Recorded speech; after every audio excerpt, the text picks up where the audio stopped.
Ahí sí. Bien, ahora sí. Nada, señor, entonces vamos con la lección número 2. Le titulé El linaje inmaculado de Cristo, pero tal vez vamos a darnos cuenta qué tan inmaculado es. Eh, pero quisiera comenzar con la pregunta que había puesto a manera de discusión o rompehielo, como quieran llamarle. Eh, no sé quiénes hicieron la tarea, quiénes no, pero algunos de los pasajes tal vez le eran conocidos, algunas de las historias. Pero vamos a comenzar con para pensar, ¿es el reino de Cristo inclusivo o exclusivo? Que más o menos piensan, hagan hecho la tarea o no, no importa.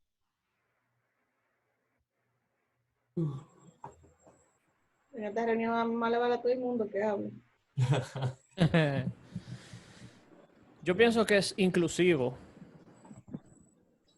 ¿Por qué? porque, o sea, viendo el comportamiento de Jesús durante todo el tiempo que él tuvo en la tierra, él no, o sea, él no fue exclusivo a absolutamente nadie. Él habló con gente que podían, con gente que no podían, con gente que estaban en la opulencia y en la extrema pobreza. Y de todo tipo. Él sanaba enfermos, que nadie le hacía caso.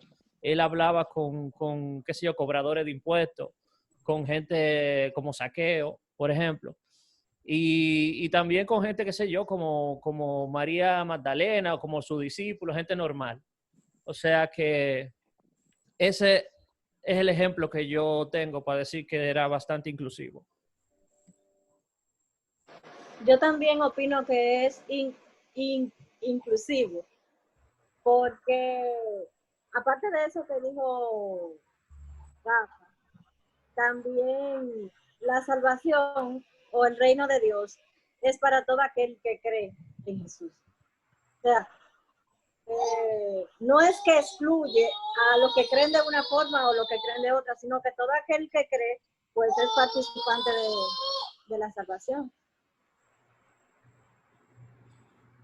Yo puse lo mismo, que es inclusivo, porque incluye a todo aquel que en él cree.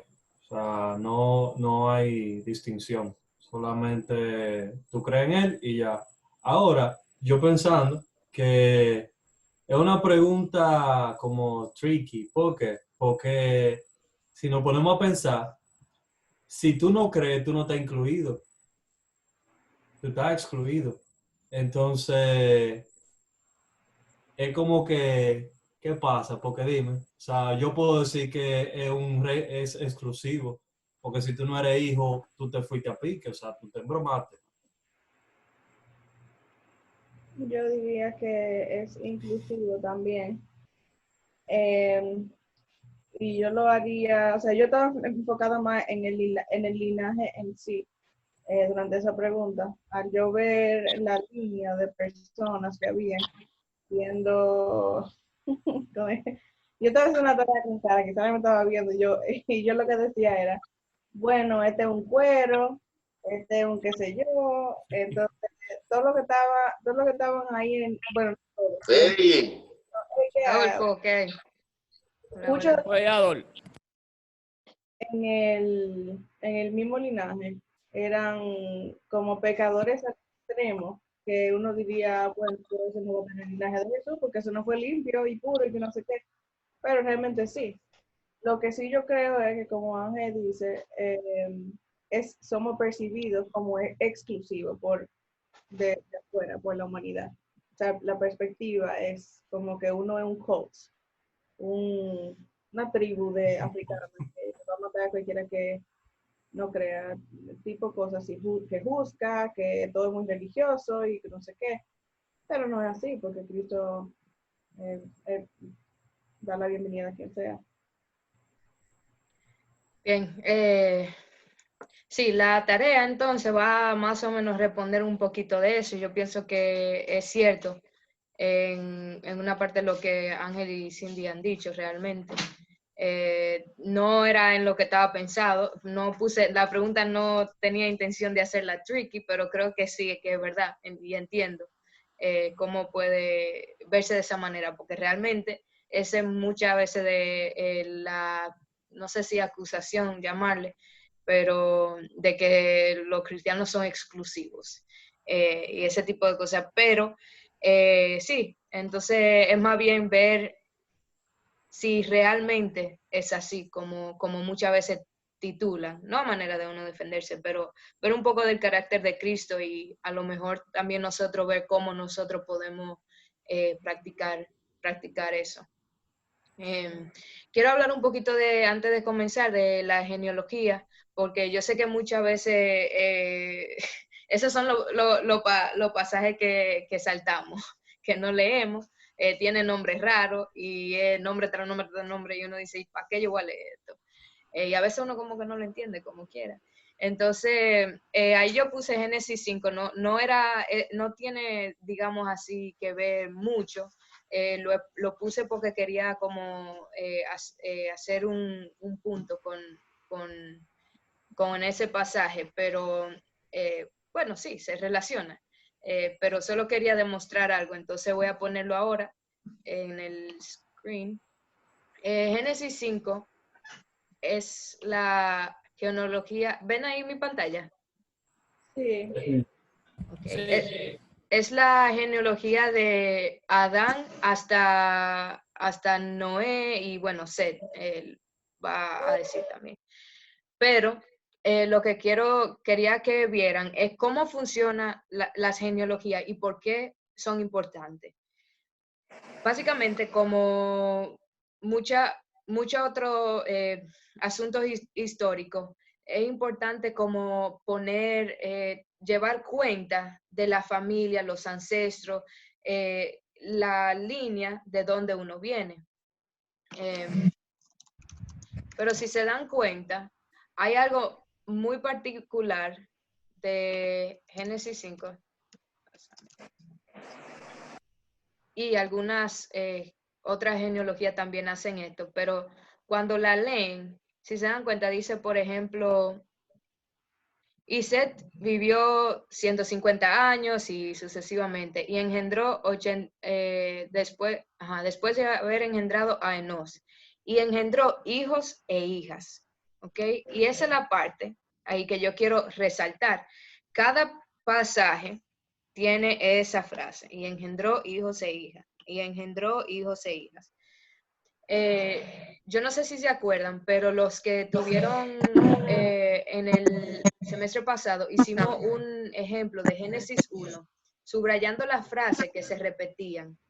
En este caso, si uno subraya esa frase que se repiten, eso es lo que nos damos cuenta. Y engendró hijos e hijas, pero menciona un nombre solamente.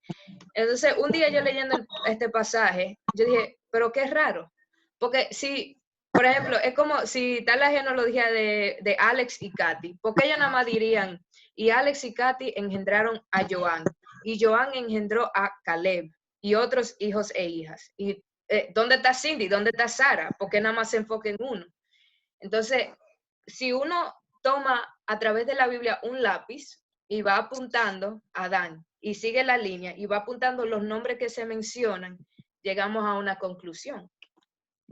Y ese es el tema realmente de la Biblia. Incluso desde el Antiguo Testamento sigue esa misma línea. Nunca fue el propósito, por ejemplo. Una pregunta, Sara, ahí mismo, para no... Sí. Porque después si sigue entrando se me puede olvidar. Sí, no sería que el ejemplo que tú pusiste de Ale y Katy que generaron a Joan, ¿no sería por la primogenitura? Que por eso le ponen ese nombre de ese solo hijo. No exactamente. Yo voy a explicar por qué, pero en algunos casos sí, pero no es ¿cómo se dice? La razón principal, no es por la primogenitura principal. Eso responde, yo voy a responder la pregunta también, como ya dije que no es eso, entonces queda la otra parte, ¿y cuál es la razón, verdad? Pero como ven aquí, está Adán, ustedes saben que después de Adán tuvo Caín y Abel. Se supone que la línea, el linaje, siguiera por Abel. Él era el hermano justo, para ponerlo así. Pero Caín mató a Abel. Entonces, automáticamente, al Abel morir, Dios sí también dijo, aquí hay una descendencia de Caín que sí también está en la Biblia, pero la de Caín, cuando uno sigue leyendo, no se sigue expandiendo. Solo la de Set, que fue el otro hijo que más luego Adán y Eva tuvieron, ya después de la muerte de Abel, ese linaje es el que la Biblia sigue trazando, no el de Caín, sino el de Set. Y cuando uno, de nuevo, si toman un lápiz y van trazando nombre por nombre, llegamos a Noé. Luego de Noé, entonces, llegamos a sus 3 hijos, Cam, Jafet y Sem. Y es una de las últimas veces, digamos así, donde una genealogía de Abraham y hasta el pasado, donde hace estos 3 hijos. Ya luego uno ve que se mantiene una línea. Yo tengo una pregunta por curiosidad. Ajá. El libro de Enoch, ¿es el Enoch que está del lado de Caín o el Enoch que está del lado de Set? El Enoch está, bueno, Enoch, es un libro. el de dice caminó con Dios. Sí, es un libro a este lado de Set, Sí. se supone, porque es la historia de él, se supone, porque es un libro apócrifo. Uno no sabe si de verdad fue Enoch que lo escribió, pero es el Enoch que desapareció, que de hecho está aquí. Sí, y Enoch vivió 65 años y Enoch anduvo con Dios y de haber engendrado Enoch fue ahí y Enoch anduvo con Dios y desapareció. Ese desapareció ahí porque Dios se lo llevó. Por eso la gente dice que Enoch no murió, sino que el Señor se lo llevó sin muerte. Y de ahí sale la idea del libro de Enoch. Entonces, entonces más o menos así funciona la genealogía. Sí hay, por ejemplo, encontramos la genealogía de Caín para trazar, luego de ahí viene el pueblo de Canaán, que es el enemigo, para ponerlo así, digamos, de Israel, pero la idea está en eso, o sea, quería demostrarle cómo desde Génesis 5 y más antes, desde ahí, ya comienza el registro de una genealogía que nos va a llevar hasta Jesús. Entonces ya ahí solo quería, entonces más o menos así, cuando llegamos a Mateo, entonces, también tenemos una genealogía, ¿verdad? Y entonces ya sabemos, esa aún más va de Jesús y hacia adelante, la de Lucas va hacia atrás. Pero básicamente quería hacer algunas preguntas de la tarea que tal vez pudieron ver. Hay 5 mujeres que se menciona en la genealogía de Mateo. ¿Pudieron más o menos cuáles eran? Estaba Ruth, Tamar, Rahab, Rahab, Ruth y la mujer de Urias. La mujer de Urias. Betsabé. Ajá, Betsabé. Sí. Es interesante que menciona esos nombres, pero a Betsabé dice la mujer de Urias. No dice su nombre, dice la mujer de Urias. Y luego está María, que tampoco menciona directamente, pero sí dice, y su esposa, la esposa de José, María. Pero sí, entonces, ¿tuvieron chance de leer, o si saben ya, algunos de esos pasajes ustedes sabían, pero de averiguar de dónde eran estas mujeres, un poco de su historia y eso? Yo sí, déjame. Sí. No sé si está muy bien, pero yo hice algo ahí. Sí, pueden comenzar por cualquiera de todita. Sí, yo pude ver Rahab, que era de Jericó, Ruth, Moabita. Tamar fue la que no profundicé con Tamar. Ella era de Israel, ahí no había nada, digamos, fuera de lo común en el sentido de dónde ella venía, pero en la historia. Es complicada esa historia. ¿Verdad? ¿De dónde salió Tamar? Bueno, se sabe, pero... ¿Y qué Bueno, hizo?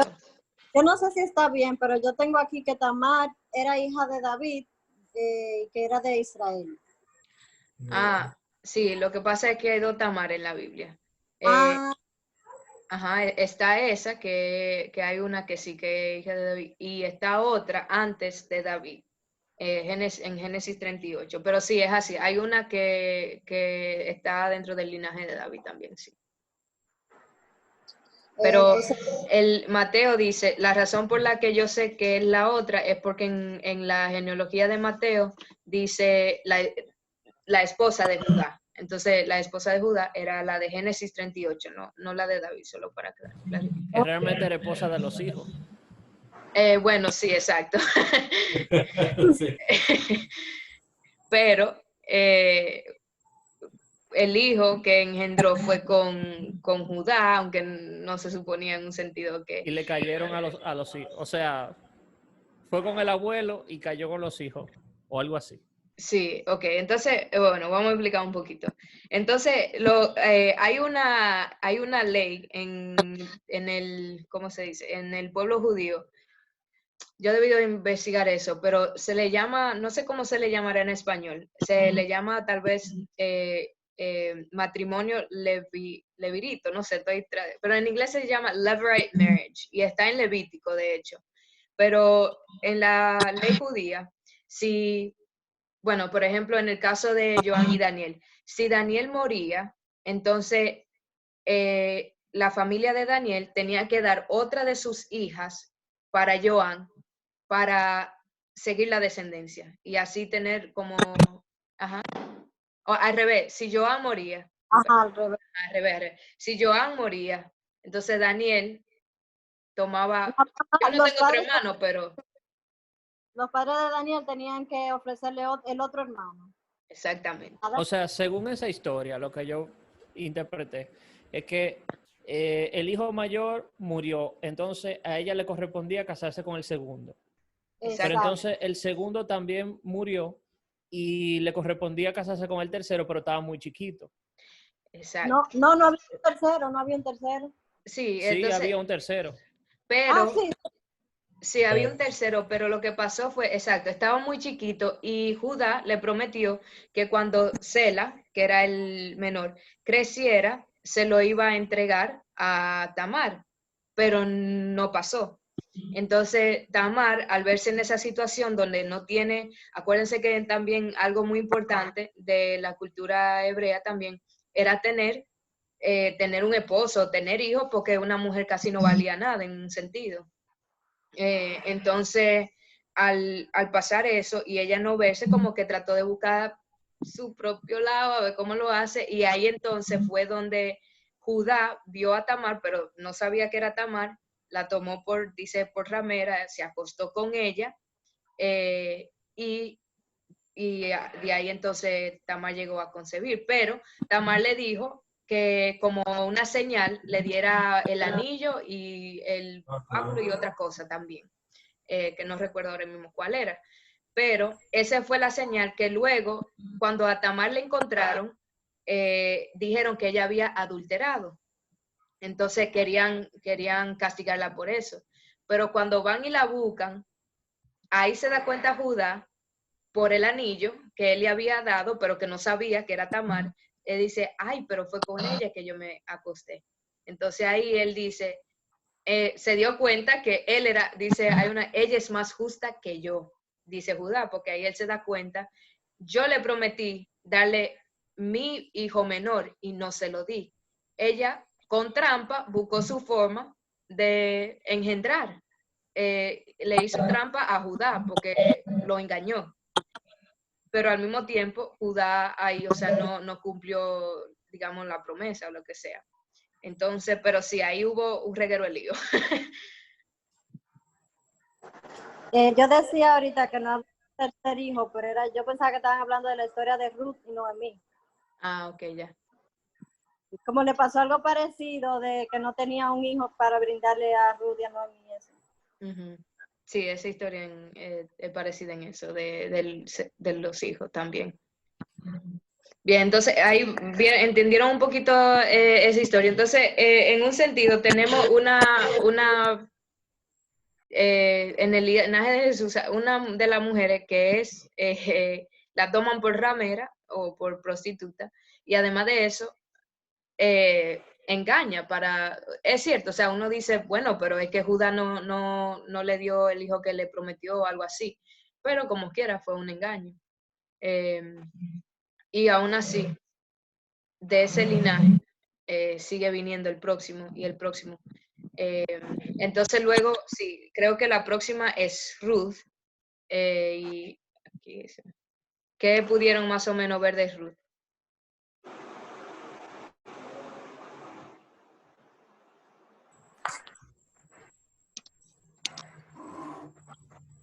¿De dónde? Bueno, ya dijimos de dónde era Ruth, ¿verdad? Ruth Quedó era de otro sitio. Moabita. Moabita. Moabita, que quedó Extranjera. viuda y terminó siendo criada, por así decirlo, sierva. Uh-huh. Trabajaba con las criadas. Sí. Hola Ismael, no sé si me oyes ahí, pero... lo de ella fue que ella estaba casada con uno de los hijos ay, no me acuerdo, de esta mujer, pues ya se fue con ella. Vos, yo creo que se dice en español, ¿no? Pero Boaz fue con el que ella se casó por segunda vez. Uh-huh. Pero ella estaba casado primero con un hijo de esta muchacha. Ay, yo no la noté. Pero sí, el asunto era que se le murió el esposo. Y entonces ella tenía dos, o sea, las dos quedaron viudas, las dos Nueras. nueras, exactamente, gracias. Las dos nueras quedaron viudas. Entonces ella le dijo, váyanse para su casa, porque imagínate, ya yo me voy a ir para mi tierra. Entonces una se fue para la casa de su mamá y su papá, y entonces ahí fue que Ruth dijo, no, yo me voy contigo. Cuando tú vayas, yo me voy. Y ya se fue, y ahí fue que conocí a Boaz, que Boaz es un tigre rico, ya tú sabes, y ella dijo como que, pues el tigre me hizo ojitos bonitos, déjame ir para allá.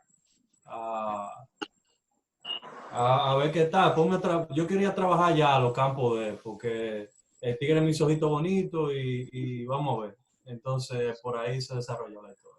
Y consiguió tener hijos por ahí. Claro, Así que ya saben, si quieren tener hijos, quieren un muchacho, hay que ir a trabajar por él. No, pero que es ruda, es una joseadora, porque ella vio el tigre, pero el tigre me tiró el ojo, pero el tigre es bonito y tiene 4, déjame ver si yo voy para allá a trabajar, tú sabes. Pero en verdad se hizo bien porque ya se casó y toda la cosa, no fue como las otras. Que, o sea, dime tú, o sea, Tamar buscó por su lado. Y encima de eso, o sea, Tamar antes de, cuando estaba con el hermano era un sinvergüenza. Porque el hermano agarraba y cuando iba a eyacular, le sacaba el asunto y lo tiraba en el suelo, o sea, solo una ratería porque ella lo permitía también, o sea, ella no podía hacer nada. Y me hace sentido por lo que tú dices, o sea, las mujeres no valían en ese tiempo. O sea, tú hacías eso, imagínate que ella podía hacer. Sí, me imagino que la Biblia PG-13 no tienen esa historia ahí. Pero, La Biblia ilustrada para niños. es verdad, esa no la incorporan ahí, ¿no? Esa se queda afuera. Pero sí, así es. Ahí lo que quería que vieran era eso. Ruth era moabita, pero aún así Dios, en su providencia, ¿verdad?, la inserta en el linaje de Cristo. Luego llegamos a David con Betsabé, Y esa historia es muy conocida, ¿verdad? Sabemos lo que pasó ahí. Ahí hubo adulterio, muerte, o homicidio y engaño, de todo eso. Y muchas veces recordamos a David como el hombre conforme al corazón de Dios. Pero las atrocidades que hizo en ese punto, ¿verdad? También es algo para reflexionar. Luego llegamos entonces, y ahí tenemos entonces a Tamar, Ruth, Betsabé y... ¿cuál es la otra? Se me olvidó. Rahab, no hemos hecho Rahab, sí, exacto. De Rahab entonces, ¿de dónde era Rahab? Dijimos de Jericó, ¿dónde queda Jericó? ¿Saben dónde queda? ¿O dónde quedaba? Jericó era, acuérdense que en La ciudad que tumbaron. Exacto, la ciudad que tumbaron. Están los Josué y Caleb, que van a entrar hacia la tierra Canaán y se encuentran con Jericó. Jericó era un pueblo, para decirlo así, dentro de la tierra prometida de Canaán. Es decir, que Rahab era cananita, ¿no? Se diría. Pero era de Canaán, para ponerlo así. ¿Y qué era ella? ¿Qué era Rahab? Una prosti. Exactamente. La tapiadora. Prostituta. Y aún así, de nuevo, en la providencia de Dios, ¿verdad? Está en el linaje de Jesús. Entonces, también hay una historia en cuanto a Abraham. Tenemos a Abraham también como un hombre, muchas veces lo recordamos como un hombre de fe, pero hay historias de él. Tenemos la historia de él con Agar, Agar, que comete en un sentido adulterio, pero también hay una historia, la que yo puse en Génesis 20, donde él habla mentira, no sé si se acuerdan, pero él está con un rey, Abimelech, y habla mentira para que no le hagan daño a Sara. Aunque se ve muy bonito y que está protegiendo, pero era para que no le hicieran daño a él tampoco. Pero dice, para que no me maten, porque quieren cogerte a ti, mejor di que tú eres mi hermana. Entonces decide hablar mentira en vez de confiar en que Dios va a protegerlo. Ese hablador. Eso sí es cierto. En la historia sí dice, es verdad, Sara era media hermana de Abraham, si quieren lean la historia, pero media hermana. Eso te iba a decir, sí, que realmente ellos eran hermanos, medio hermanos, sí. Exacto. Él ahí dijo una mentira, una media verdad, media mentira, la retorció. No, pero el asunto fue también el objetivo de decirlo, porque eso es lo que vale también. O sea, no es decir, bueno, ella es mi hermana, pero ve por qué lo está diciendo. Exactamente. Era para protegerse mismo. Él no estaba confiando en ese momento. El padre de la fe, ¿verdad? El padre de la fe, como lo conocemos. Bien, entonces, todo eso, en reflexión a todo eso, o sea, cuando llegamos a Jesús y pensamos en un linaje de un rey, la historia de los reyes también de Judá, o sea, fueron reyes, son muchos, por eso no puse a leer la historia, pero realmente que fueron reyes, pero malos. Tenemos uno de ellos, Acab, que es malísimo, es el que está, sí, que está con Jezabel, se diría en español. Sí. Pero, y ahí pasan muchísimas cosas muy feas. Y así cada uno matándose y un reguero de cosas muy feas que pasan. Y aún así, ese es el linaje que conocemos y que Mateo, como menciona, cuando uno ve ese linaje de Cristo. Entonces, no sé si, no quiero hacer la reflexión por ustedes, yo sé para mí qué significa eso y he puesto la pregunta para pensar, pero cuando ven eso, más o menos, ¿en qué piensan o qué le habla de un linaje así para un rey principalmente?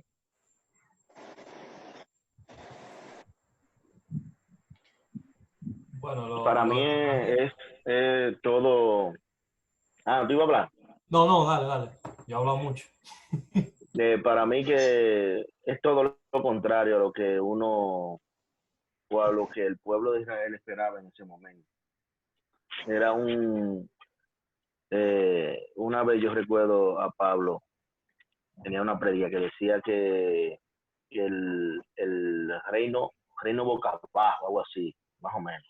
No recuerdo textualmente cómo era, pero era todo lo contrario a lo que uno puede esperar de una majestuosidad, de un linaje perfecto, íntegro, santo, pero ver la maldad del hombre en medio de todo ese proceso y ver cómo Dios lidió con todo eso, de verdad es algo digno de adoración, porque cómo es que Dios va a mandar a su hijo pues, en medio de toda esta trayectoria tan carnal, y se plasma ahí en la Biblia por eso mismo, para enseñarnos realmente que un reino es un linaje imperfecto, y aún así Dios se glorificó allí en eso.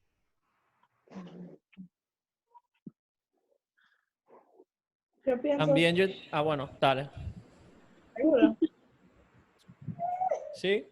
Yo pienso que, no sé, me hace pensar en el hecho de que Dios no necesita un linaje perfecto para ser perfecto. O sea, no necesita nadie que lo, como se hype him up para poder llegar a su misión. Él tenía su misión y no importaba de dónde viniera, si hubiera sido la peor línea o la mejor línea o mezclado entre sí, pero el hecho de que dentro del linaje hay oportunidades para ver cómo las personas pecaron y fueron redimidas dentro de toda su porquería, es como si fuera un paralelo para uno entender el hecho de que Viejo o Nuevo Testamento sea uno el peor pecado de todito cuando uno es redimido por su gracia. Entonces, aparte de un ejemplo, es como Dios es Dios y Él no necesita de un linaje perfecto para ser perfecto ni para ser santificado. Entonces, no pienso en eso.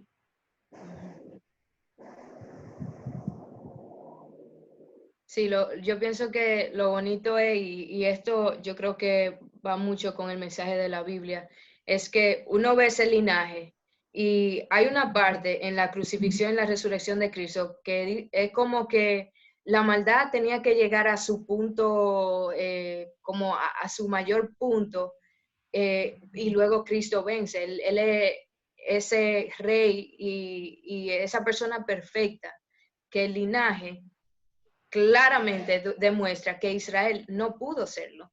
Ellos no pudieron con los mandamientos, no pudieron obedecer, no pudieron reflejar ese Dios apartado.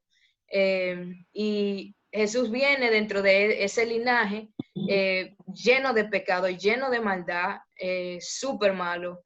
Y es como él está en el negocio, para ponerlo así, de transformar lo que está perdido. Entonces, por eso al principio yo puse la pregunta de, ¿es el evangelio inclusivo o exclusivo? Porque se puede, como dicen, a veces dicen, no, porque los cristianos son muy exclusivos y no aceptan ni nada. Pero al revés, eso está a él lo que le interesa, fue eso lo que él hizo. O sea, él cogió este linaje lleno de maldad y ahí, por ahí nació y cumplió la ley que toditos los antepasados no pudieron cumplir en ese sentido. Y ahí así redimió a lo que se suponía que Israel debía de ser. Ese era el propósito de Israel. Incluso él cumplió la ley de los que en esa época, entre comillas, cumplían la ley, que eran los fariseos. Y él chocó tantas veces con ellos precisamente por eso, porque aún ellos pretendiendo cumplir la ley, no la cumplían. Y él le mostró eso cada vez, en cada, qué sé yo, pasaje, cada parábola, cada historia que él hacía. Él le decía, ustedes no cumplen la ley. O sea, si ustedes cumplieran la ley, ustedes no estuvieran ni viviendo en esta tierra. Uh-huh. Sí. Y entonces, ¿qué quiere decir? La otra pregunta sería, de verdad, con eso respondemos la pregunta que hemos estado analizando. Y de nuevo, o sea, vamos a ir paso por paso, porque es un tema muy amplio, un tema que se traza. Así mismo, hoy yo toqué un poquito más, pero desde la próxima clase en adelante vamos a retroceder hasta el principio, ir paso por el Antiguo Testamento un poquito y viendo cómo esta idea, que más o menos presentado hoy, de un linaje que se supone que tenía cierto propósito y no lo cumple, como Jesús es esa persona que sí cumple eso. Pero vamos a ir paso por paso porque es un tema en verdad un poco extenso y se tiene que ver así para poder entender un poquito. Pero uno se puede hacer la pregunta, ¿qué quiere decir eso para nosotros como cristianos? Y extendiendo ese mismo reino que Cristo pues, refleja y vino a traer.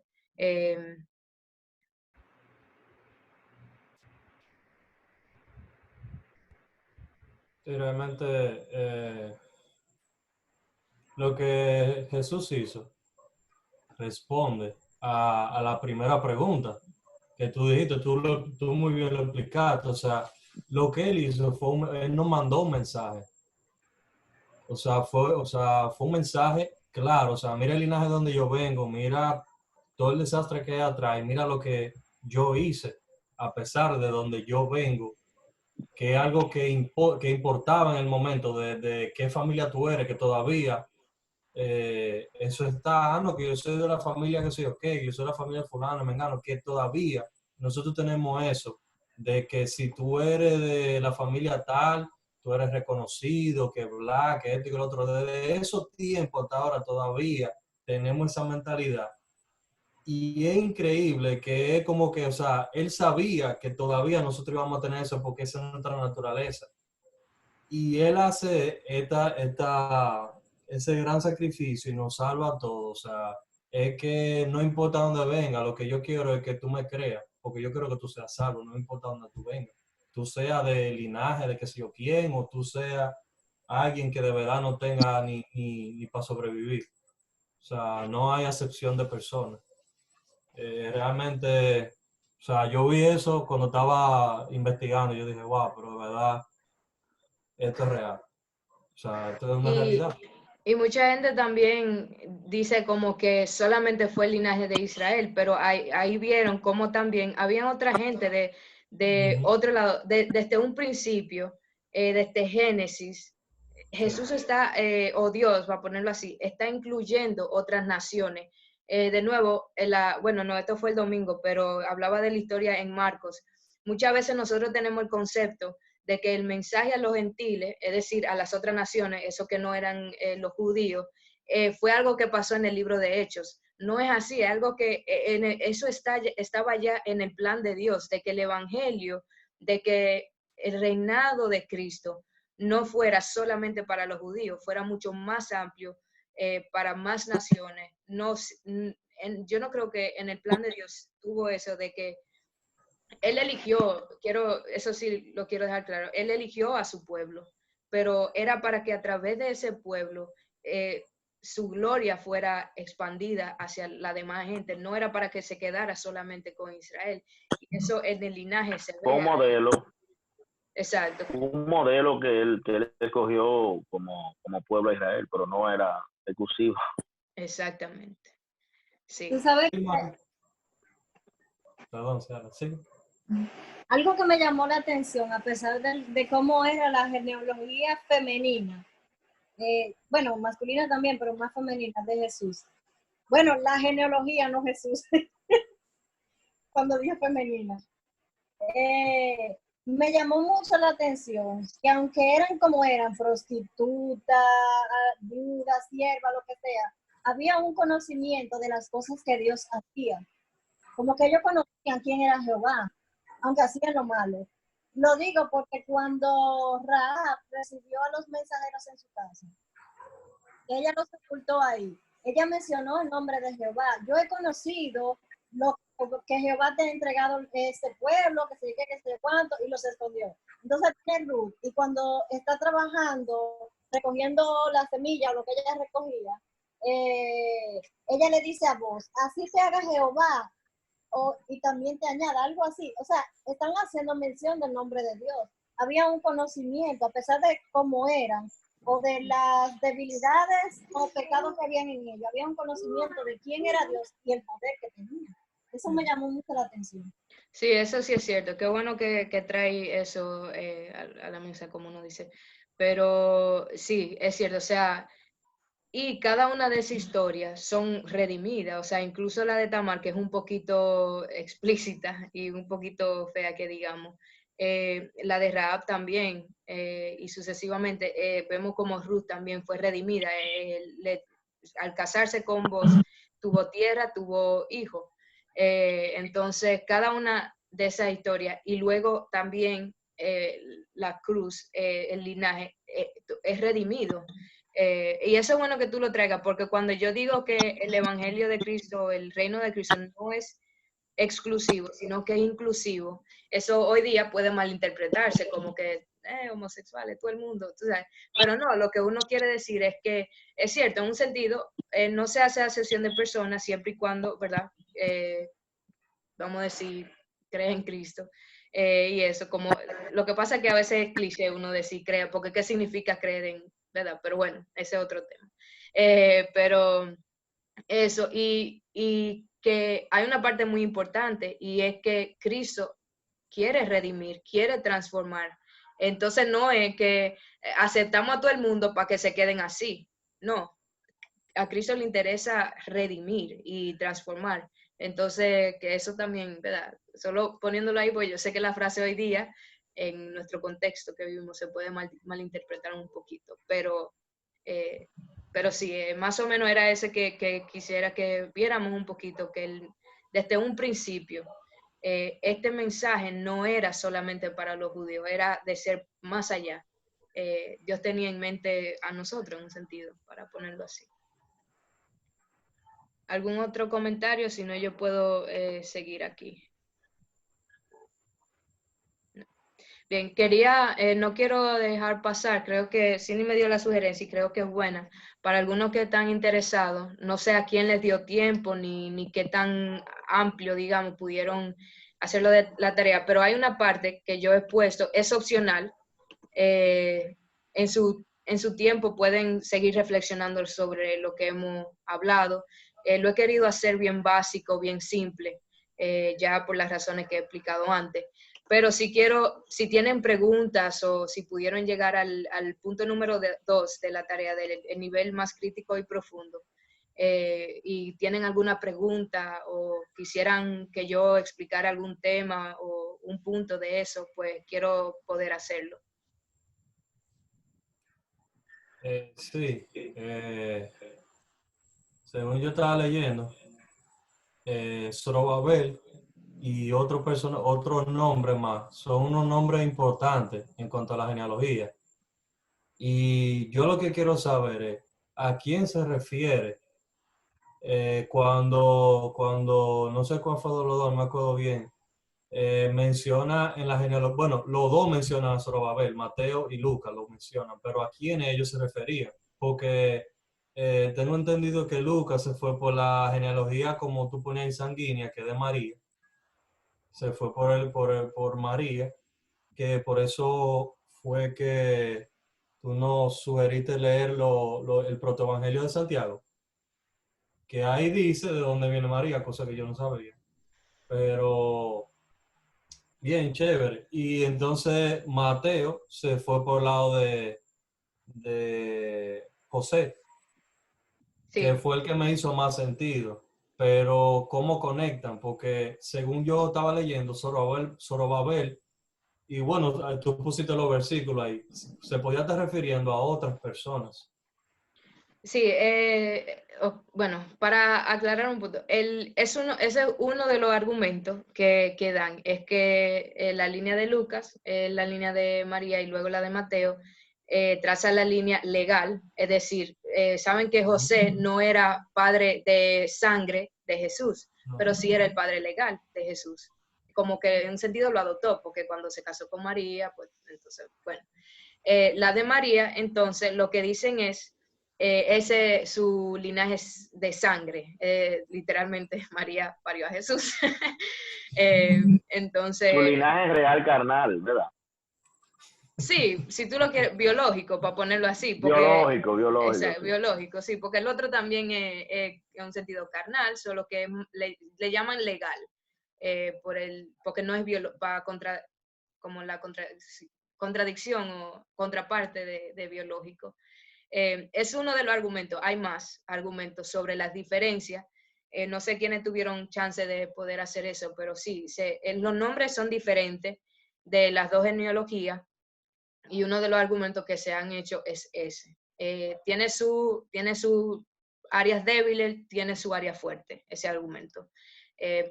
Yo pienso que es muy difícil como tomar un lado, pero bueno.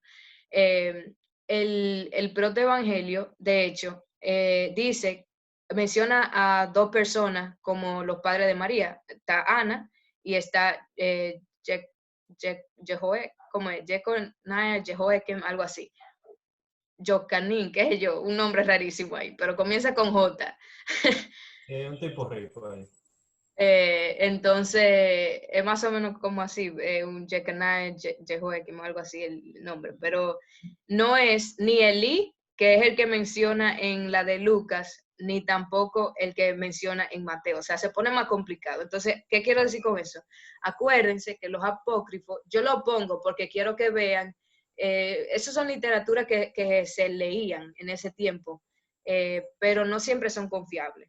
¿Okay? Entonces, pero sí es literatura, leyendas a veces que la gente leía, y a veces sí nos ayuda un poquito a saber un poquito de la historia, de qué estaba pasando, cómo estaban interpretando las cosas, y por si alguien lo menciona por ahí, pues ya tienen el conocimiento de que sí hay un relato de María, porque si hay un ateo le dicen, ay, ustedes no saben, hay un relato de María que no concuerda con la Biblia. Bueno, ya ustedes saben dónde mirar.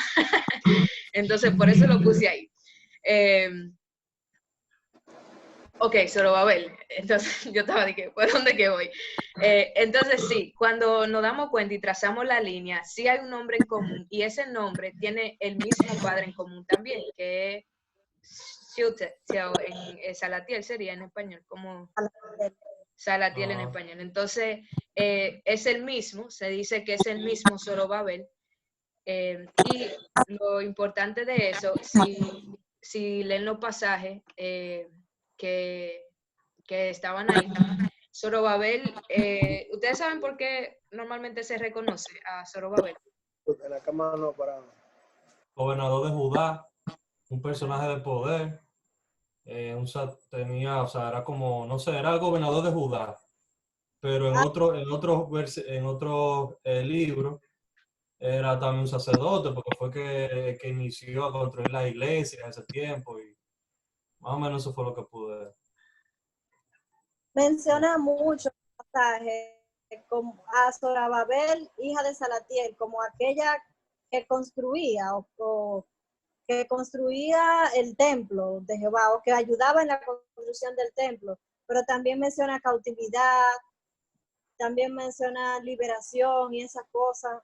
Entonces me deja pensando. Yo hice mi resumen ahí, pero habla tú, que yo no sé si está bien. No, es así. Sí, Zorobabel fue, luego del exilio de Babilonia, ¿verdad? Los judíos fueron exiliados.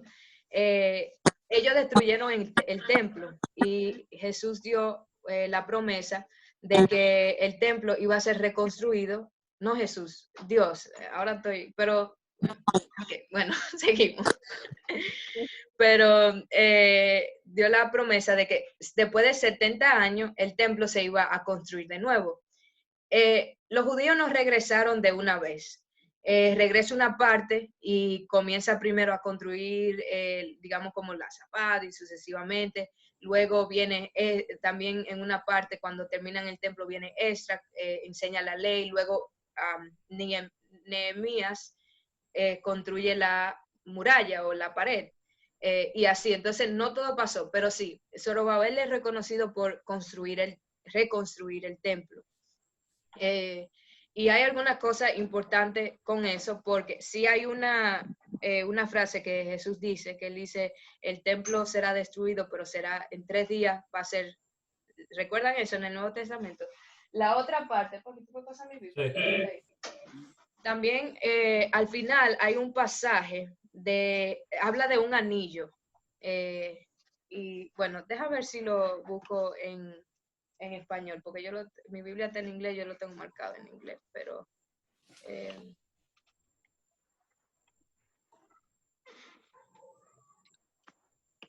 Ageo. Le voy a poner aquí. Ageo. ¿Cómo es? Ageo. Quiere ir al libro de Ageo. Sí. Voy a compartir mi pantalla. Deme un segundito aquí para yo buscar el pasaje. Explicar un poquito aquí. Bien. Y la palabra del... ¿Ven ahí la pantalla? Y la palabra del Señor vino por segunda vez a Ageo el día 24 del mes, diciendo, habla a Zorobabel, gobernador de Judá, diciendo, yo estremeceré los cielos y la tierra, y volcaré el trono de los reinos, y destruiré el poder de los reinos de las naciones. Aquí vamos reinos, vemos naciones, él va a destruir, y volcaré el carro y a los que montan en él, y caerán los caballos y su jinete, cada uno por la espada de su hermano. En aquel día, declara el Señor de los ejércitos, te tomaré a ti, Zorobabel, hijo de Salatiel, siervo mío. Cindy, tú me hiciste una pregunta sobre el Hijo del Hombre. En el Antiguo Testamento hay muchos títulos. Dentro de eso, también está siervo. En Isaías 53, cuando menciona la palabra mi siervo, esos títulos, Hijo del Hombre, Hijo de Dios, siervo, shepherd, pastor, que también está en algunos pasajes del Antiguo Testamento, son títulos que luego van a reflejar algo de Cristo, para tener eso en cuenta. Bueno, sí, sigo leyendo. Siervo mío, declara el Señor, y te pondré como anillo, ahí está anillo, anillo de sello, porque yo te he escogido, declara el Señor de los ejércitos. Bien, aquí hay varias cosas. Aquí está hablando de trono. Acuérdense que yo estoy tratando de enfocarme en el reino de Cristo, pero aquí está hablando de un reino que va a destruir naciones, que va a empoderarse. Por eso decimos que los judíos tenían un concepto de un Mesías, un rey, que iba a venir a destruir el imperio romano, porque así, en un sentido, dentro de metáfora, pero así lo presenta el Antiguo Testamento. Esa es la primera. La segunda es que dice, porque yo te he escogido. La palabra ungido o Mesías, Cristo, significa también el escogido.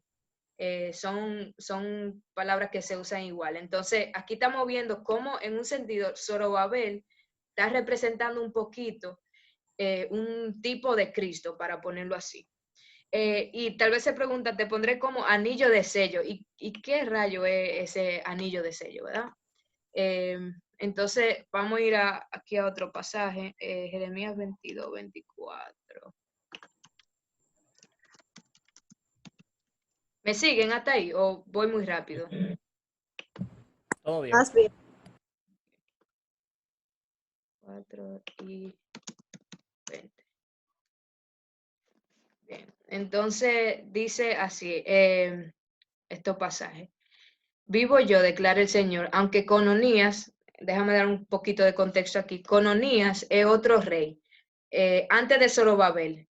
Zorobabel está ya después del exilio. Cononías está no cuando el exilio, o sea, antes. Tenemos a Cononías primero y luego de Cononías, acuérdense que de hecho si quieren Conías pueden... sería.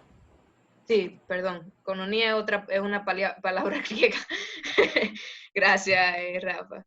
Déjame ver dónde tengo aquí el PDF. Aquí más o menos es donde podemos usar el PDF que yo mandé. Se está abriendo. Entonces, para ponerlo aquí, está... a ver. Aquí está Zorobabel, dentro de los 70 años. A ver. Cononías tiene que... Yo le puse otro nombre aquí, lo más seguro. O Cononías. Tú estás intentando que lo veamos también en PDF porque no se ve. Oh. Sí. Déjame poner lo que... Bueno. Sí, déjame poner lo que se vea, porque aquí ven más o menos cómo usamos el PDF. Stop share. Share screen. Bien, ahí sí lo ven el PDF. Sí. Este fue el PDF que yo mandé Entonces, aquí dice, declara el Señor, aunque Conías, ven que tiene una letrica aquí, me dice que otro nombre para él es Jeconías, hijo de Joacim. Entonces, yo lo busco más o menos por ahí. ¿Dónde tengo el pedido? Aquí está Joacim. Dentro de Jeremías. Sí, dentro, exactamente, del profeta Jeremías. Ya van cayendo ahí. Ven cómo así más o menos pueden usar, ahí nos situamos. Ahí en ese tiempo es donde está pasando lo que vamos a estar leyendo. Luego de eso, vamos a ver, aquí está Zorobabel, que es donde ya yo leí, pero estamos aquí, retrocedimos un poquito, ¿ok? ¿Qué está pasando aquí? Dice, vivo yo, declara el Señor, aunque Conías, hijo de Joacim, rey de Judá, fuera un anillo en mi mano derecha, aún de allí lo arrancaría. Y luego, a 22:20 aquí, ¿verdad? Que fue el que puse. Sube al Líbano y clama, y da voces en Basán. Clama también desde Abarim, porque han sido destruidos todos tus amantes. Hay una, aquí hay una, ¿cómo se llama? Profecía, tal vez. No sé si se le llamaría profecía, pero a este rey, este fue un rey muy malo, que Dios básicamente le dice, le da una profecía de que él no va a tener, su descendencia ya no va a estar en el trono, que ya no, que lo va a cortar, le va a quitar el anillo, lo va a cortar del trono. Acuérdense que el anillo era lo que el rey tenía cuando mandaba cartas o cosas así, era como el sello, eso es un tipo de autoridad. El anillo representa un tipo de autoridad. Y dice ahí que lo va a cortar. Y si leen un poco esa historia, lo que dice es que básicamente ya los hijos de Conías no van a seguir en el trono. ¿Qué pasa? Para preguntarlo así, sí, acuérdense, Jesús tiene que venir de un linaje muy específico. ¿Qué pasa si Conías ya no puede tener hijos, no va a engendrar hijos que suban al trono? ¿Qué va a pasar?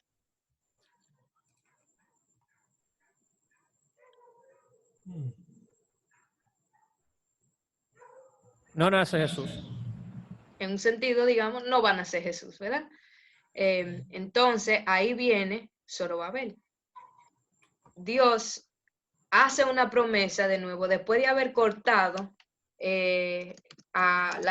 digamos, la descendencia, ahí hace una promesa a Zorobabel de que dice, y te pondré como anillo de sello porque yo te he escogido. Él toma a Zorobabel para reinstituir, para ponerlo así, el linaje de donde viene Jesús y continuar la promesa que él había hecho desde hace mucho a David de que en su linaje, por su linaje iba a venir el Mesías. Si Conías se quedaba así, si todo se quedaba así, Jesús no iba a venir del linaje de David. Podría nacer de otra parte, pero no iba a cumplir la promesa. Zorobabel es la persona, en un sentido, el tipo que que Dios elige para llevar a cabo su promesa que había hecho a David, y también es interesante que es una persona que él escoge, un siervo, de nuevo, acuérdense esa palabra siervo, y fue quien reconstruyó el templo. Entonces ya ahí vamos viendo cómo la historia desde el Antiguo Testamento está apuntando a Cristo, y él va usando diferente gente. Entonces, yo pienso que dentro de los tantos nombres que hay que no están en común, no es coincidencia que Zorobabel sea un punto en común, porque era una persona muy importante que reflejaba a Cristo. Y pienso que tal vez, de nuevo, mi interpretación, no pienso que tal vez por eso los dos autores, aunque en la genealogía no, digamos, concuerdan súper a la par, ese nombre está en las dos, como un nombre muy importante. Sí, ¿pudieron seguir lo que intenté decir? Sí, bien. Eso era más o menos lo que yo quería que vieran en ese punto de lo de Zorobabel. ¿Alguna otra pregunta con esa parte de...? No, hay uno de que hermano poder para redimir su linaje, o sea, mantener su promesa en ese sentido. Si promete algo, va a hacer lo que sea necesario. Ujú.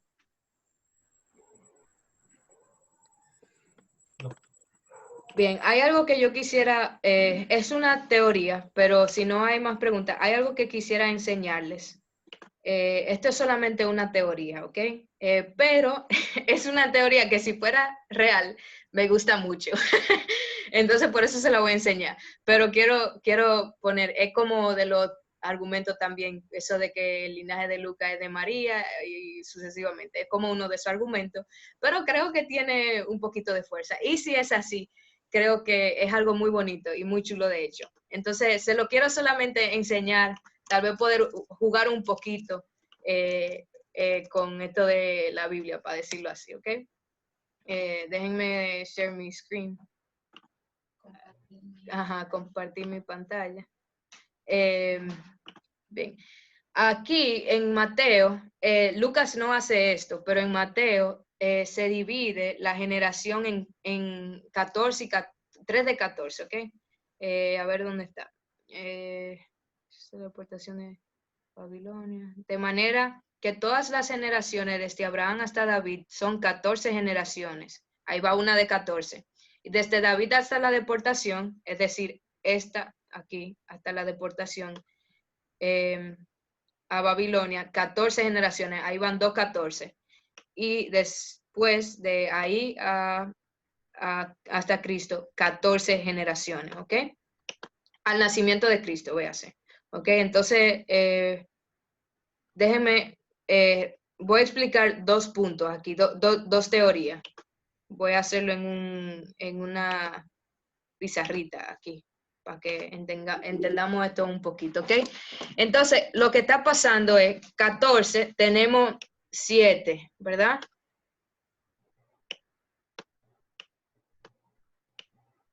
Y 7 generaciones más. Eso es una división. Luego tenemos 7 y 7 más. Yo sé que 7 por 7 no es 14, pero sigan el hilo. 7 más 7. Sí. Tenemos 7. Bueno, yo no debiera de poner pero solo estoy poniéndolo para que vean. Sí, se puede poner 7 más 7 si quieren. Imagínense que es más. Ajá, imaginen, lo que quieran. El punto es, tenemos 7 y 7, ¿verdad? En total, aquí está, ¿verdad? Una generación, 2 generaciones, 3, 4, 5, 6, 7. Tenemos 6, 7. De nuevo, no voy a poner el por ese, voy a poner un asterisco. Tenemos 6, 7. En el Antiguo Testamento, en Levítico 25, yo creo que ahí lo puse. Sí, yo lo puse, ok. En Levítico 25 hay un día muy importante para los judíos y se llama el Día de Júbilo. Nosotros hemos cantado mucho del Día de Júbilo. ¿Ustedes saben lo que es el Día de Júbilo? O el Año de Júbilo, perdón. ¿Saben alguien qué es el Año de Júbilo?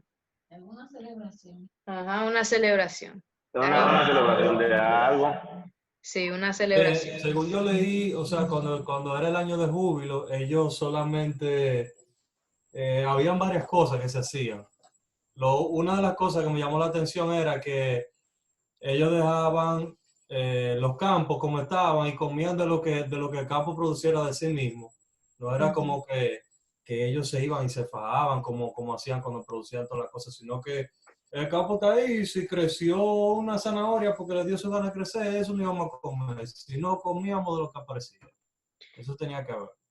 Sí, ese, una de los, él tenía varias cosas, pero dentro de ellos trabajaban 7 veces 7, ahora, es decir, 7 veces 7, ¿verdad? Eso da 49.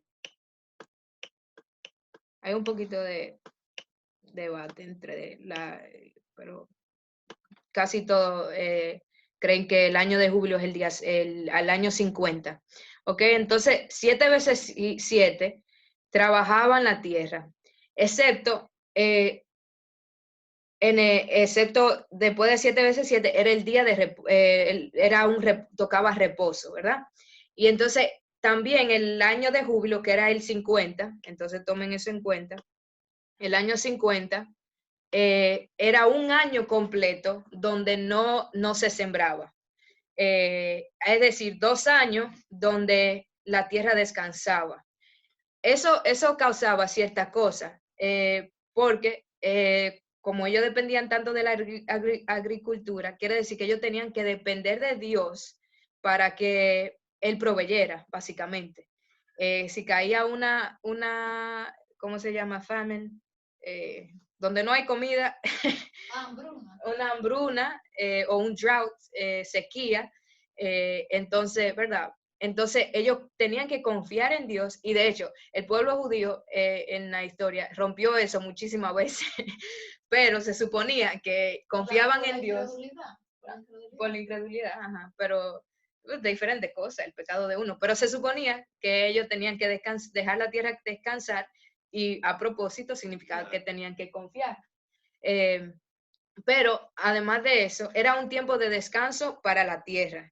Segundo, era un tiempo donde los esclavos eran liberados. Y era un tiempo también donde cualquier deuda, pago, había muchísimas cosas que pasaban. Lean el pasaje, pero de las que más me gusta, dentro de esa, la tierra descansaba, los esclavos eran liberados, las deudas pagas, limpias, ya, no más. Era como un comienzo, era un año donde todo comenzaba hacia cero. Pero acuérdense también, bueno, entonces ese era el año de júbilo. Se llama júbilo de regocijo por eso, porque era un año donde todo el mundo estaba feliz, para ponerlo así. Era de liberación, un año de liberación, ¿ok? Si es así, y de nuevo, solo una teoría, pero si es así, lo que dicen es que 7 veces 7, 7, 7, 7, 7, da 6, falta un 7. La crucifixión de Cristo fue ese último 7, donde el año de júbilo pasó, y el día del Señor también, en ese año de júbilo fue la crucifixión de Cristo, donde fuimos del pecado, pero donde la gente fueron liberada. Ya no hay esclavos.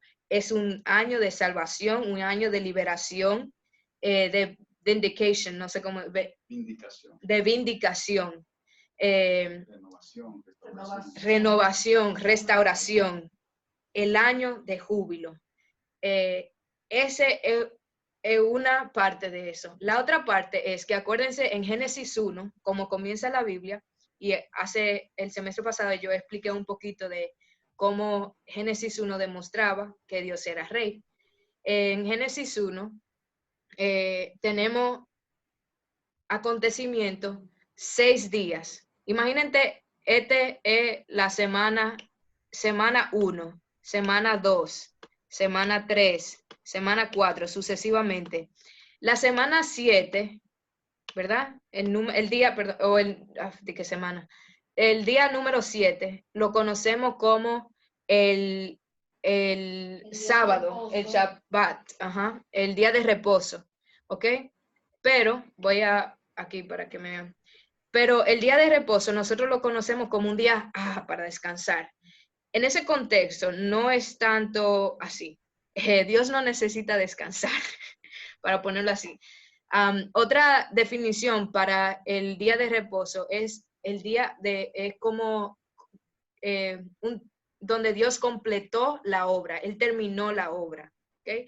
Si lo tomamos así, Él trabajó por 6 días, Él hizo la creación por 6 días. El séptimo día, Él completó la obra que Él había terminado, es decir, la terminó. Como la inauguración. La inauguración. Esta fue la inauguración. Exactamente. Si lo tomamos así, como está 14 generaciones, 14 generaciones, 14 generaciones, la cruz de Cristo es el año, el momento de consumar, de completar, de terminar el trabajo que Dios había iniciado desde un principio.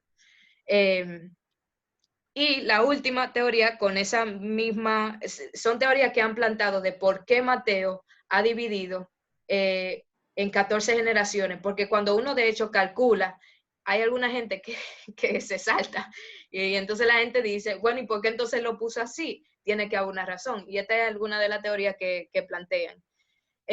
La última teoría, en ese mismo cuadro, digamos, es que 14 en hebreo se hacen, yo puse ahí una cosa que se llama gematría o gematria, no sé cómo se diría en español, pero una cosa que hacen es que toman letras y hacen los números. El nombre de David tiene, cuando uno toma las letras hebreas y Dalet, que sería, si uno cuenta en el alfabeto, lo voy a hacer solamente para que entiendan un poquito, pero sería como Aleph, Bet, Gimel, Dalet, entonces número 4, eso es como hacer A, B, C, D, entonces tenemos 4, el nombre, aunque dice David, en hebreo no hay vocales, ¿okay? Tenemos Dalet, tenemos un Dalet, luego tenemos Vav, que es el número...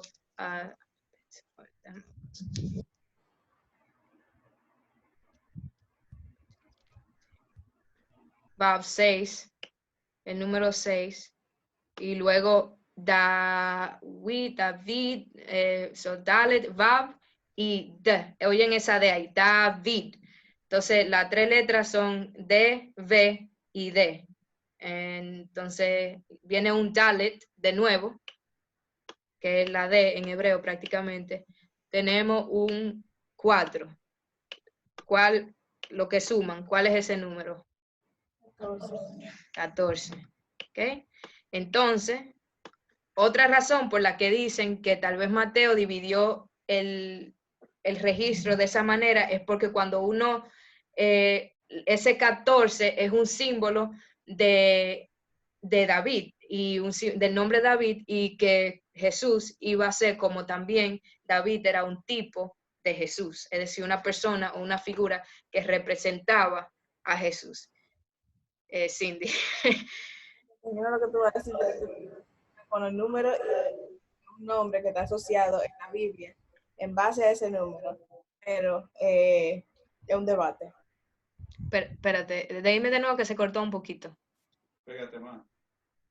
Yo tengo una pregunta en cuanto al nombre de alguien en griego que tiene un número, a significant number, que yo estaba investigando. Y no sé lo que tú piensas de eso. Quiero saber cuál es tu teoría, porque es una teoría también. ¿Cuál será? Tal vez yo no me lo sé, pero... David primero, si tú quieres, porque no tiene nada que ver con David. No, eso era. Estas son más o menos algunas de las teorías que plantean. Déjenme para enseñarle aquí. Aquí yo tengo una lista de todas las teorías. Esto aquí que yo había puesto es una lista de todas las teorías que plantean para la diferencia entre Lucas y Mateo. Y de nuevo, es muy difícil, de verdad. Yo lo he estudiado, pero es muy difícil. Por lo menos para mí se me hace de verdad difícil. Todas tienen bueno, algunas son más débiles que otras, pero todas tienen, hay muchas también, o algunas que tienen su lado fuerte. Pero quería que por lo menos conocieran, es bueno a lo que les interesa, conocer los argumentos que hay. Y por eso puse esa parte ahí. A, B, C, D son esos tipos de argumentos de por qué la diferencia, pero quería, de verdad, son teorías. Yo no puedo decir que por eso fue que Mateo puso lo de las 14 generaciones, aunque de verdad me encanta mucho y quisiera que fuera así. Y aunque no sea así, sí tiene sentido porque realmente la crucifixión y la resurrección de Cristo fue el año de liberación para mí. Entonces, por lo menos es algo que yo puedo, en lo que puedo tener en ese sentido y que me habla a mí, que puedo recordar cada vez que leo ese pasaje. Pero quería sí decir que son teorías, argumentos, no hay uno definitivo.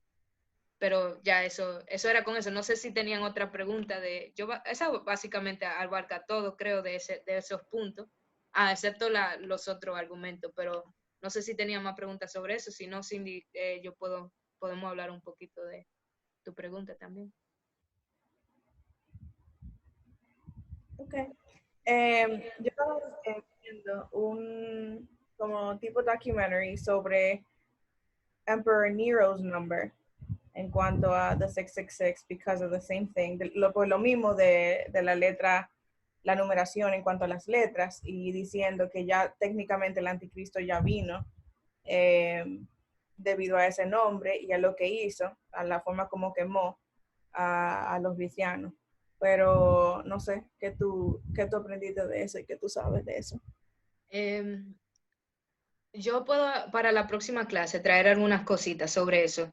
Sí hay algo que yo quiero decir en cuanto, hay mucha base para creer que el libro de Apocalipsis se refería a ciertas cosas y simbolismo de la historia en esa época. Es decir, en un sentido sí habla hacia el futuro, pero Juan también está hablando un mensaje para la audiencia en el presente. Pero ese era un tiempo donde había mucha persecución y por lo tanto lo tiene que decir en una manera simbólica que los judíos entenderían.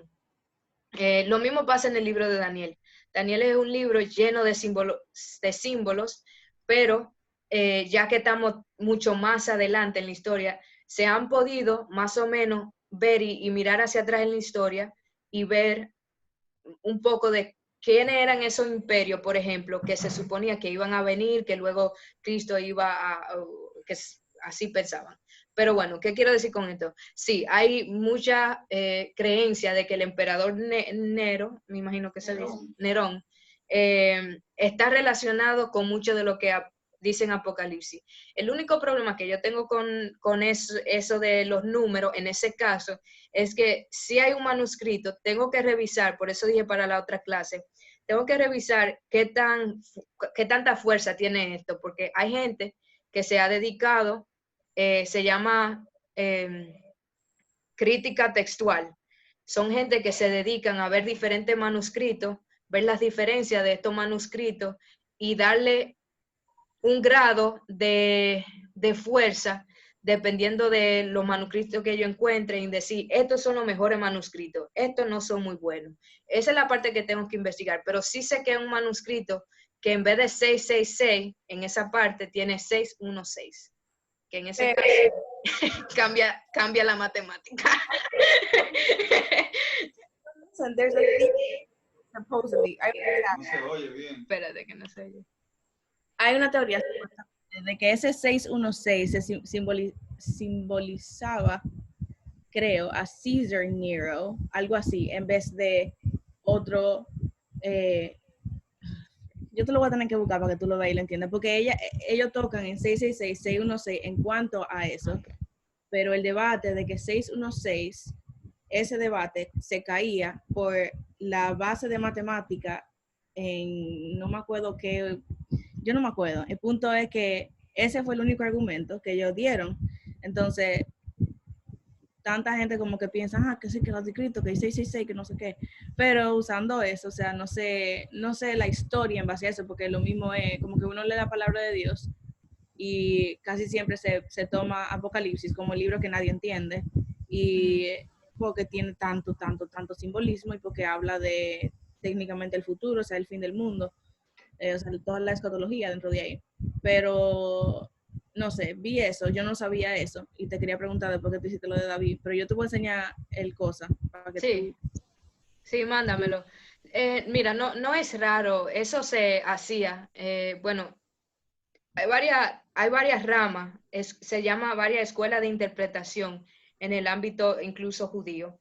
Cuando uno lee material del Intertestamento, es decir, lo que no tenemos, uno se da cuenta que hay diferentes escuelas de interpretación y hay mucho diálogo. Nosotros no tenemos eso como cristianos, no es algo que leemos, pero hay mucho diálogo de cómo se interpreta el Antiguo Testamento. Y hay algunos de los que creían que era así. De hecho, el famoso versículo, Jot or Tittles, ahora no sé cómo está en español, pero es la letra más pequeña en el hebreo. Dice como no, que nadie agregue ni una tilde, ok, esa tilde es una letra hebrea, es la letra más chiquita del hebreo. Y así sigue el versículo. Entonces, ellos creían que incluso estaban en desacuerdo, incluso las vocales que se le pusieron luego. En un principio, en los manuscritos no tenían vocales. Luego dijeron, no, esto es muy, la gente tiene que saber leerlo correctamente. Entonces, por eso decidieron, hay que ponerle vocales para que nadie lea mal el manuscrito hebreo, porque era muy importante cómo se leía. Y le pusieron las vocales, y así sucesivamente. Entonces, había como diferente tipo de interpretación, de cómo se debe interpretar el Antiguo Testamento. Dentro de una de esas escuelas, sí había un grupo que pensaba que cada letra hebrea, cada palabra, cada marca, cosa, tenía un propósito. Había otra que pensaba que no, que era un poco más fluido, pero había una que pensaba así, o sea, todo muy cerrado. Y hacía mucho ese tipo de cosas, ese tipo de cálculo, y lo interpretaba así. Tú ves eso en el periodo intertestamental. Nos deja saber que por sí la cultura judía tenía un poquito de eso, no todos, pero parece que había una rama de gente que así interpretaba. ¿Qué quiero decir con eso? Aunque el Nuevo Testamento está escrito en griego, está escrito por hebreos que saben griego. No me sería raro para mí que eso pasara, que tratando de usar un símbolo, usara un número refiriéndose a Nerón o refiriéndose a una persona a propósito. Pero al mismo tiempo hay que tener un poquito de cuidado con eso, por lo que dije. Donde para mí se pone un poquito ya como demasiado, es donde cogemos ese número y lo aplicamos al futuro, porque el texto era para la gente entonces, y nuestro trabajo es decir, bueno, ¿qué quiere decir eso para mí ahora y el porvenir?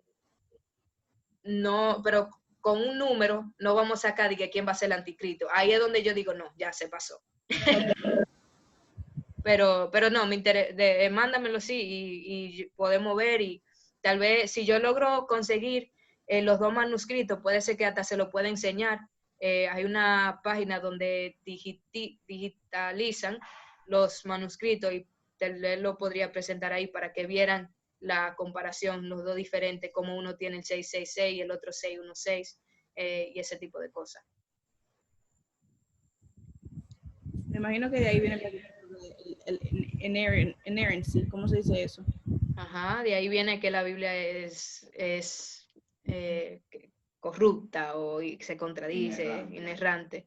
Pero hay argumentos para eso también positivos, o sea, que no tengan miedo porque, porque eso pase. Eso, ¿cómo? Da una clase de apologética. Eso no, bueno, eso no, yo no lo considero apologética necesariamente, pero podríamos hacer una clase, digamos, de temas críticos o argumentos críticos, no sé cómo llamarle. La última que han contado. ¿Cómo? Como tú hiciste debate en la última, defiéndanla de quién pierde la salvación. Ah, sí. Sí, hay que hacer otro debatico ahí, para ver. Pero si no hay más preguntas, señores, sí son las 9:30 y de por sí ya habíamos podido por lo menos eso. Pero sí, era lo que quería compartir con ustedes y que reflexionaran un poquito en esto, en el evangelio en que nosotros creemos y cómo nosotros como parte de ese reino debemos de llevar eso. Y no nos toca a nosotros transformar a nadie, pero yo creo que sí, nosotros mismos es algo que podemos recordar y en los lugares que estemos, saber que hay un propósito de lo caído, levantar, transformar, traer vida donde hay muerte, ese tipo de cosas. Eso fue lo que hizo Cristo.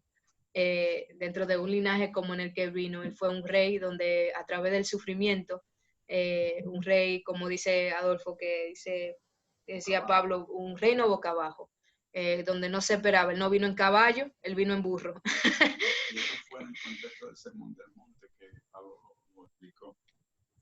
Bienaventurados los que sufren, bienaventurados los que lloran, bienaventurados y ¿qué? Bienaventurados y que está sufriendo, pero es así. reino de los cielos es así. Exactamente. Bienaventurado el que no es perfecto, porque Cristo puede sanar, ¿verdad? Transformar, hacer, make whole, hacer entero. Lo que está roto, Él lo hace entero. Lo que está incompleto, Él lo completa. Y recuerden siempre cómo el año de júbilo, de nuevo, aunque tal vez no sea una teoría cierta, el año de júbilo fue en su consumación, la crucifixión de Cristo, y hemos sido liberados. Eso es lo que tengo para ustedes hoy. Creo que fue una clase, pudimos llegar a un poquito, tal vez un poquito más tensa y eso con lo que dimos al final, pero qué bueno que pudimos aprovechar un poquito de eso y hablar de ese tipo de cosas también. ¿Tenemos algo para la próxima semana? ¿O todo bueno? Sí, yo voy a mandar la tarea de la próxima semana. Sí acordamos lo del Padre Nuestro. ¿Alguien lo hizo? Sí, ok. Podemos hacer dos cosas. Lo pueden o mandar por el WhatsApp, que cada quien lo lea. Podemos leerlo ahora, porque yo dije que íbamos a terminar de 9:30, que yo iba a terminar de dar mi clase a las 9:30, pero nos podíamos quedar dialogando un poquito hasta las 9:45, opcional. Si no terminamos hoy, lo podemos dejar también para la próxima clase, como ustedes lo quieran hacer. Por lo menos uno, si da tiempo, que lo lea. Por lo menos parte de... Sí. Sí, ¿qué tal si hacemos eso? Por lo menos hasta terminar con uno, a manera de también como terminamos con esa oración. Y así oramos y pues no vamos. Y si quieren, pueden compartirlo los tres y pues nos quedamos unos minuticos más. ¿No? Por mí no pasa nada. Lo que se tengan que ir, pues no, también no hay problema, se pueden ir. Pero yo nada más vi que 3 levantaron la mano. Mío yo lo tengo en la nota del celular. Entonces no sé cómo ponerlo y tenerlo a ustedes. No sé cómo hacerlo. Yo lo mando mejor. Está bien, no hay problema. Ciara, ¿tú querías? ¿A que lo lea? Yo no sé. Yo pensé que ella levantó la mano porque tú dijiste Ciara. No. Sí, está bien, dale. O quien sea. Sí. Déjame buscarlo. ¿Y quiénes son los que quién otro más? Y Ángel. Ángel. Padre nuestro, tú eres eterno, el cielo es tu trono, y la tierra el descanso de tus pies. Tú nos creaste, oh Señor, eres santo, y no hay maldad en ti. Eres apartado, eres único. Señor, que se cumpla tu propósito en nuestras vidas. Que así como en los cielos se te obedece y se cumple tu palabra, así la creación que tú formaste con tus propias manos te obedezcan y tu voluntad sea cumplida en cada uno. Señor, tu reino se ha acercado y sé que terminarás la obra que empezaste, porque no hay mentira en ti. Señor, como humanos pecadores necesitamos diariamente que nos des el alimento para nuestro cuerpo. Mas pido también que des a mi alma el alimento espiritual que necesito diariamente para no alejarme de ti. Enséñame a amar como tú amas, Señor, y a perdonar como tú perdonas, porque difícil se ha hecho para mí a causa de mi orgullo. Quita de mí el orgullo para que pueda yo perdonar y amar a los que no me aman, porque así glorificaré tu nombre. Líbrame, oh Dios, de los deseos de mi corazón, que van en contra de mi espíritu, que no caiga yo en tentación. Y si viene a mí, déjame ver la salida que has puesto, para que yo no caiga en ella. Señor, que no sea yo una fuente de donde broten dos aguas. Líbranos del mal que arropa este mundo. Cuida de mi familia y dales la oportunidad de conocerte. En Cristo Jesús. Amén. Amén. Sí, mándatelo por el grupo, aunque ya lo leíste aquí, pero sí, si no te importa. Si quieres dejarlo privado, pues. Porque tú no, como que not make, like, not force, pero como que, por ejemplo, si ahora, como que cada quien despida el tiempo, básicamente. Well, it doesn't matter. Como si Ara leyó hoy, entonces la semana que viene, que por ejemplo Ángel haga el de él. Es lo que tú dices. Sí, o yo, o quien sea, Sí, Pero Sí, sí, está interesante así. sí, creo que es buena idea. Vamos a hacerlo así entonces. Hoy nos despide Ciara entonces. Y la semana que viene, ya ustedes saben, uno de ustedes que venga preparado para compartirlo entonces.